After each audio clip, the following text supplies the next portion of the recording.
Les 5 méthodes pour toujours continuer à s'améliorer et évoluer en tant que DJ. Alors c'est vrai qu'il y a beaucoup de DJ qui se sentent bloqués et qui savent plus comment progresser en fait au bout d'un moment. Ils savent pas comment avoir plus de soirées, plus de dates. Ils savent pas comment passer leur niveau DJ au niveau supérieur, que ce soit sur leur choix de musique, peu importe. Et donc justement, moi personnellement, ce que j'ai fait, c'est que j'ai créé un accompagnement dans lequel j'aide des dizaines de DJ à avoir plus de soirées. Et tous ces DJ que j'accompagne, ils ont 10, 15, 20 soirées par mois, tous les mois. Et donc je vais vous partager aujourd'hui les 5 méthodes pour toujours continuer à progresser et à évoluer en tant que DJ. Alors c'est parti. Donc aujourd'hui, on se retrouve sur mon ordinateur. Comme ça, je vais vraiment pouvoir vous montrer les différents points. Donc le premier point, c'est de jouer régulièrement devant du public. Donc, ce qui se passe, c'est que peu importe votre niveau, il n'y a rien qui remplacera l'expérience des soirées. Moi, au tout début, quand je commençais à mixer, j'avais super peur de mixer en public, comme beaucoup de personnes. Et en fait, à force de faire quelques petites soirées, donc au début c'était pour mon école d'ingénieur, hein, bien entendu, mais au début, à force de faire des petites soirées comme ça, eh ben, en fait, c'est ça qui m'a donné le plus confiance en moi, c'est ça qui m'a permis de m'améliorer vraiment. Parce qu'en fait, quand on apprend à faire, je sais pas, une technique de mix par exemple, chez soi, dans son salon, dans sa chambre, en fait, quand on se retrouve devant 200, 300 personnes, en fait, on n'y arrive presque plus parce qu'il y a beaucoup de pression, etc.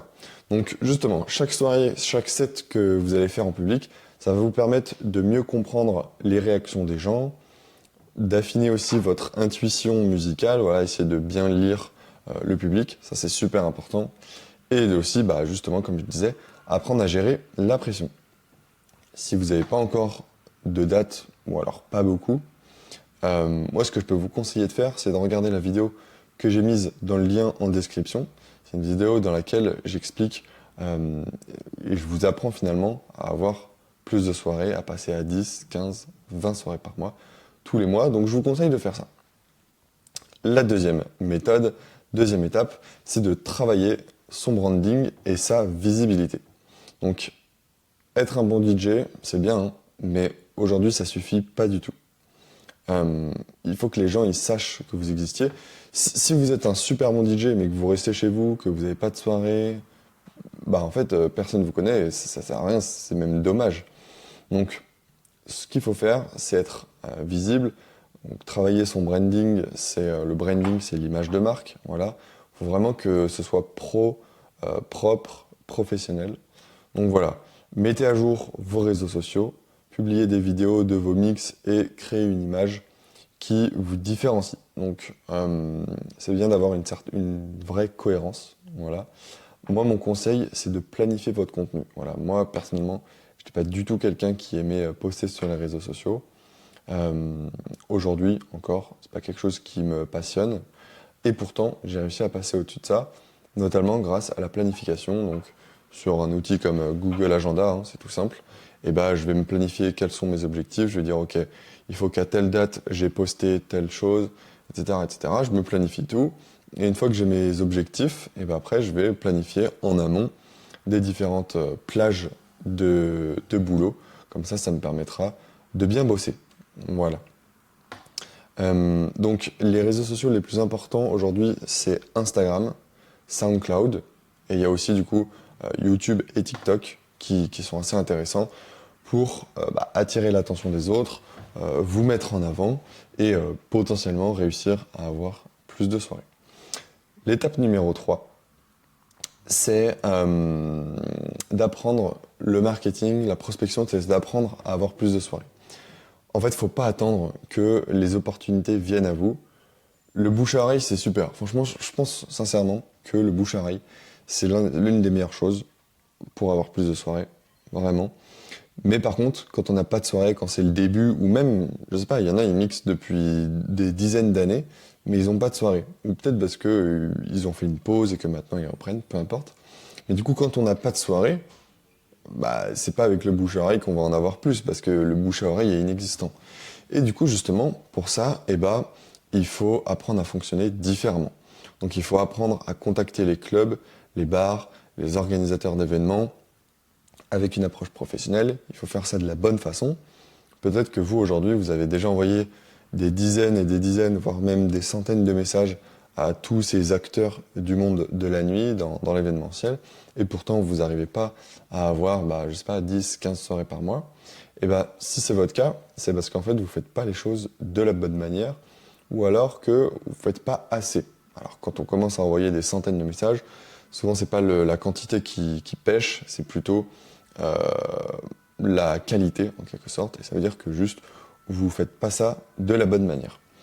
Donc faites attention à soigner votre pitch, comment vous allez vous présenter. Donc là aussi ça amène une nouvelle compétence, réussir à bien se vendre. Voilà, vous devez montrer ce que vous pouvez apporter aux établissements, aux patrons de bar, etc. Et aussi du coup après, une fois qu'on sait bien se vendre, qu'on sait parler, il y a aussi différentes stratégies pour approcher ces établissements. Et donc ça, c'est super important pour ne pas dépendre uniquement du bouche à oreille. Le fait de réussir à ne pas dépendre du bouche à oreille, ça va vous permettre d'avoir plein de soirées. Et en plus de ça, le bouche à oreille, il sera toujours là, derrière, pour vous aider.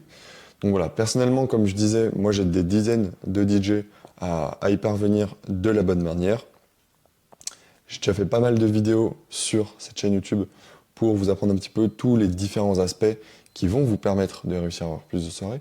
Mais si vous voulez aller plus vite, plus loin, plus rapidement, tout simplement, moi je vous invite à cliquer sur le lien en description pour apprendre à avoir 10, 15, voire même 20 soirées par mois tous les mois. Donc le lien est en description. La quatrième méthode, c'est de développer une vraie signature musicale. Vous devez non seulement créer une identité graphique, donc là ça va être sur les réseaux du type Instagram, même SoundCloud aussi, Facebook, etc. Voilà, il faut que visuellement on vous reconnaisse, les couleurs qui sont associées à vous, il faut qu'on les reconnaisse, etc. Ça c'est une identité graphique, mais vous devez aussi avoir une identité musicale en quelque sorte. Voilà, faut pas être juste un DJ qui mixe, un parmi tant d'autres. Faut que vous arrivez à vous différencier. Donc pour ça, alors vous pouvez tester plein de choses. Moi, c'est ce que je dis à mes élèves. De temps en temps, il y en a qui me disent, ouais, mais je sais pas si je suis plutôt un DJ EDM ou alors plutôt un DJ house. C'est pas grave. Au début, à la limite, on peut mettre les deux dans son profil, dans sa biographie Instagram. On peut jouer des deux au début, il n'y a aucun souci. Et puis même si on choisit de faire de la house et que dans un an on se rend compte que finalement on veut pas faire de la house mais plutôt de l'EDM, c'est pas grave, au moins on a commencé et c'est ça le plus important. Donc voilà, si possible, et ça va vraiment vous aider à construire cette signature musicale, cette identité sonore en quelque sorte, c'est de commencer à créer vos propres remixes, vos propres mashups, edits, voire même vos propres sons tout simplement, donc faire de la production musicale. Ça c'est quelque chose qui va vraiment vous permettre de vous démarquer. Donc moi, je vous conseille de faire ça. Donc voilà. Donc vous devez non seulement créer une identité graphique sur les réseaux, comme je vous disais, mais aussi une identité sonore. Voilà. Et enfin, le cinquième point, très important, c'est de rester à l'affût des tendances et de se former continuellement.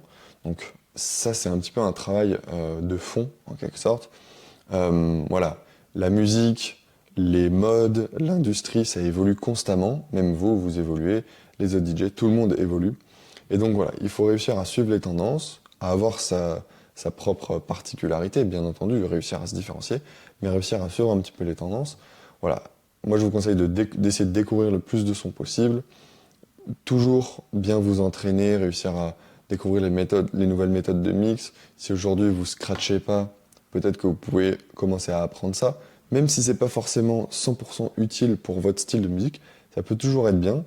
Donc voilà, réussir à garder une longueur d'avance sur les autres DJ.